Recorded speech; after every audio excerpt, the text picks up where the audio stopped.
है, तो मैंने इसको थोड़ा नए तरीके से पढ़ाने का प्रयास किया है। गद्य की परिभाषाओं के बजाय एक मशीन बनाई है। तो जिस इसके बारे में बच्चों को जानकारी चाहिए वो इसको खींचेगा, आप चाहें उसे खींच कर दे। इसमें कुछ मैंने इनोवेशन किया है। पहली बात तो बस होता क्या है, बच्चे मेरे बच्चों पहले क्लास में इधर हो जाओ, प्यारे बच्चों रस रही है, कभी हंसा दे कभी रुला दे, प्यारे बच्चों रस रही है। आओ हम भी रस के सागर में डुबकी एक लगाते हैं, कौन कौन से होते हैं रस ये आज पता लगाते हैं। जब बच्चा ऐसी कविता सुनेगा तो उसे लगेगा कि हाँ रस टॉपिक नहीं है, उसे आसानी से पढ़ा जा सकता है। उसके बाद सेकेंडली वो उस पर आएगा जब, तो उसे कुछ ऐसे फोटोज देखने को मिलेंगे जिनको देख कर मुंह में पूरा ब्रह्मांड समाया हुआ है, वो अद्भुत बात है। उसके अलावा इसमें मैंने एक नया काम ये किया है जो हिंदी में जो हमेशा परंपरागत तरीके से चली आ रही है, उनसे हटकर कुछ अपनी छोटी छोटी परिभाषाएं बनाने का प्रयास किया है। जैसे अद्भुत रस है, इस मशीन सब चीज कोई भी कोई मशीन जिस भी रस के बारे में आप बताएंगे वो खींचना है। जैसे वात्सल्य रस, वात्सल्य रस। अब वात्सल्य रस होते ही सबसे पहले नजर आती है वत्सलता पर, यानी कि जहाँ प्रेम स्नेह की बात करी जा रही है वो वात्सल्य रस है। एकदम से कॉन्सेप्ट बच्चे को पहले यही क्लियर हो जाएगा कि हाँ वात्सल्य मतलब स्नेह या प्रेम। ऐसे ही विभत्स, जुगुप्सा, घृणित या वस्तु देखकर मन में उत्पन्न होती है जो घृणा, उसी घृणा के पुष्ट होकर विभत्स रस है बना। तो बच्चा तुकबंदी करता हुआ परिभाषा भी याद करेगा। जैसे अद्भुत रस है, विचित्र वस्तुएं देखकर जब मन में विस्मय आए तब तो भैया वही अद्भुत रस कहाए। तो बच्चा ऐसी तुकबंदियां जब देखेगा तो वो जल्दी करेगा। यहाँ पर मैंने एक एक्टिविटी भी रखी है अपने बच्चों के लिए, टाइमर लगाकर जो है इसका प्रयोग कर सकते हैं। जैसे ये मैंने हर एक रस के नीचे एनवेलप के अंदर उसका उदाहरण लिख कर रखा है। थोड़े पुराने पुराना एक भरोसा, एक बल, एक आस विश्वास। बच्चों मैंने सारे निकाल के देखे। अब मैंने 5 मिनट का टाइमर लगाया, 5 मिनट में बच्चे को सारे लिफाफों में सबको डालना है। तो जो बच्चा जितनी जल्दी कर लेगा वो बच्चा विनर होगा। तो थोड़ा सा बच्चों को एक्टिविटी करने के लिए मिल जाएगा। अच्छा, इसमें मैंने लागत में कार्ड्स वगैरह जो है यूज किया। इसके अलावा बच्चों को धातु रूप पहचानने में बहुत प्रॉब्लम होती है। बच्चे ये समझ नहीं पाते कौन सा लेट लगा रहे कौन सा लेट लगा रहे, इसी में परेशान जाते हैं। तो सबसे पहले तो प्रथम दृष्टया तो बच्चे 5 लकार एक मंच पर देख पाएंगे एक साथ। किताब में हमेशा आगे पीछे करके दे रहे। उसके बाद में किस लकार का क्या मतलब होता है। लिट लकार मतलब भविष्य काल है, लिट लकार मतलब वर्तमान काल है, यानी किसी प्रकार से खींचने वाला ही है।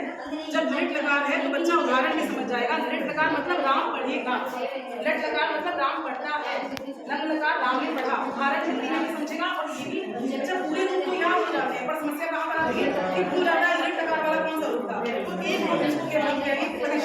प्रतिशती वाले बच्चा कहेगा अच्छा लिट लकार मतलब पढ़ेगा प्रतिशती वाले, उसका मतलब बाकी पूरा रटा हुआ होता है। अच्छा, अब समस्या जाती है रूप जो है रटना है, रटना कैसे है। तो बच्चे क्या करते हैं बहुत सारे रूप में डर जाते हैं। तो उसकी ट्रिक क्या है, जैसे मान लीजिए लकार का रूप है, बच्चे नहीं याद कर पाते, पढ़ के याद हो गया, मान लीजिए गम के नहीं याद हो पा रहे हैं।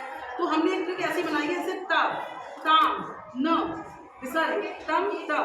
अब जैसे कि बच्चे को केवल क्या करना है कि बच्चे को केवल एक बार ये याद करना है, एक बार उसने ये केवल जो मैंने ये लास्ट में लिखा है ये याद करना है। उसके बाद क्या है सारे रूप लेते चलते हैं। जैसे अपट, लंग लकार का रूप उसमें आ लगा दो पट में बस। अब उसकी स्लाइड को हमने इसमें रखा तो बन जाएगा अपठत, अपठताम, अपठ, अपठतम, अपठत, अपठम, अपठाओ, अपठम।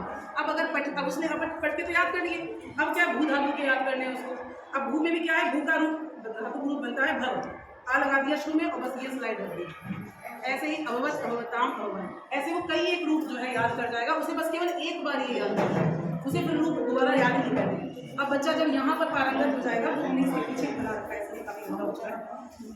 तो इसके बाद में इसके लिए मैंने कुछ ऐसी स्टिक्स बनाई।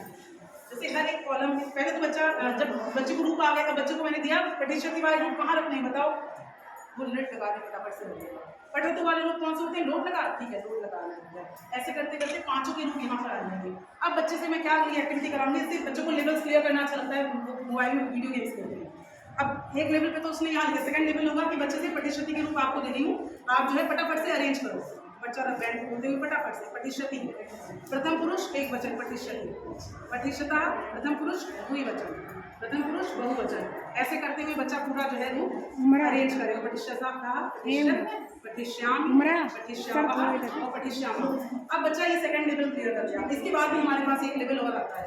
हम इन रूपों को जो पांचों यहाँ पर रखे जाएंगे उनको सबको मिक्स कर देंगे, दो दो सबके मिला देंगे, वो दोनों साथ में लगा देंगे। अब बच्चे के लिए लेवल ये है कि अब कोई भी एक स्टिक निकाल के रखती है, आप उसको अरेंज करो कहाँ पर वो आता है, सही उत्तर देने के बच्चों को पुरस्कार के लिए होता है। बच्चों को अनुवाद सीखने में भी दिक्कत आती है।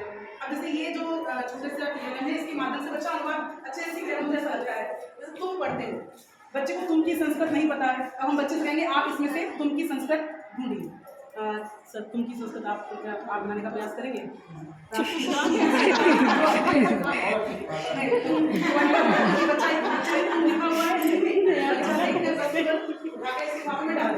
अब इसका नाम है जिस घर का करता उसी घर की क्रिया बन नहीं रही है सर प्रक्रिया। तो ये छोटे छोटे घर हैं, तो हम बच्चों को कहेंगे ठीक है जिस घर का आपने कर्ता लिया है, ये करता है, काम को करने वाला है, आप इसी घर की क्रिया लेकर आइए।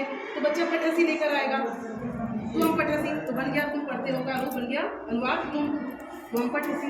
अब बच्चे को क्या है, अब थोड़ा सा बच्चे को इसमें जो है सर्वनाम याद होंगे, वे दोनों की संस्कृत क्या होती है, वे सब की क्या होती है, तुम दोनों की। बच्चा संस्कृत में अनुवाद करना सीखेगा, साथ साथ ये सीखेगा कहाँ पर कौन सी क्रिया लगना है, एक ये है। और इसके अलावा जैसे ये जादू का पिटारा देखिए, ये जो जादू का पिटारा है, जैसे बच्चे को अनुवाद का विलोम नहीं पता है, तो बच्चे से मैं कहूँगी यहाँ पर डाले और अनुवाद डालेगा और विराम निकल कर डालेगा। ये जैसे कि आस्तिक है, बच्चे को आस्तिक नहीं पता क्या इसका विलोम होगा, डालेगा नास्तिक डालेगा, तो बच्चा डाल की कोशिश करेगा, थोड़े से मोटे कार्ड शब्द डालेंगे, ये मैं भी बनाना चाहिए। हाँ, और जो इसके अलावा जैसे ये है रंग से रंग मिलाइए, प्रथम रचना का पता लगाइए। अब जैसे कि अब प्रथम मौलिक उपन्यास बच्चे को नहीं पता है, तो बच्चे को कहना है कि बच्चे रंग से रंग मिलाओ, हरा रंग है, अब हरे रंग को वो लेकर जाएगा हरे रंग के पास में। तो प्रथम मौलिक उपन्यास परीक्षा वही है जिसे लाला श्रीनिवास क्लास होता है। तो ये एक एक्टिविटी बेस्ड हो गया। एक ये है तत्सम तद्भव, ये भी पाठ्यक्रम का अंग है। और जैसे कि गेहूँ है, गेहूँ तद्भव है, गेहूँ का तत्सम शब्द क्या होता है, तो बच्चा देखेगा गेहूँ का घोड़ा, घोड़ा का घोड़ा, तालाब का तालाब, इस तरीके से जो है इस तरीके से होगा। अब सर इसमें इसके अलावा जो ये रखा है मॉडल, ये मुझे देखकर जब मैं प्रयोग करती हूँ तो मेरे बच्चों ने ये सब बच्चों ने बनाया है। ये बच्चों ने संधि का पेड़ बनाया है। संधि मुख्य रूप से 3 प्रकार की होती है, तो उसने 3 तने बना दिए। अब कौन कौन सी संधि होती है, फिर ये स्वर संधि को उसने पूरा डिस्क्राइब किया है। ये भी बच्चों ने बनाया है। ये फूल इसमें पर्यायवाची है, इस फूल को खोलेंगे तो फूल की पर्यायवाची होकर आ जाएंगे। ऐसे ही हर एक के अंदर एक एक पर्यायवाची छिपा हुआ है। और ये विराम चिन्ह भी बच्चों ने बनाए हैं। विराम चिन्ह बच्चा इस विराम का नाम क्या है बच्चे को नहीं पता है, तो इसको पूछना पड़ेगा। ये सब मेरे बच्चों ने बनाए, ये मैंने नहीं बनाया है। मैंने केवल ये और ये बनाया है। बहुत अच्छा है।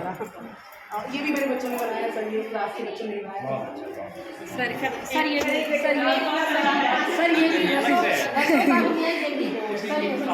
वर्किंग मॉडल है, लेकिन इसमें जैसे इमेजेस हम निकाल सकते हैं और बच्चे को पता से उससे एग्जाम्पल पूछ सकते हैं।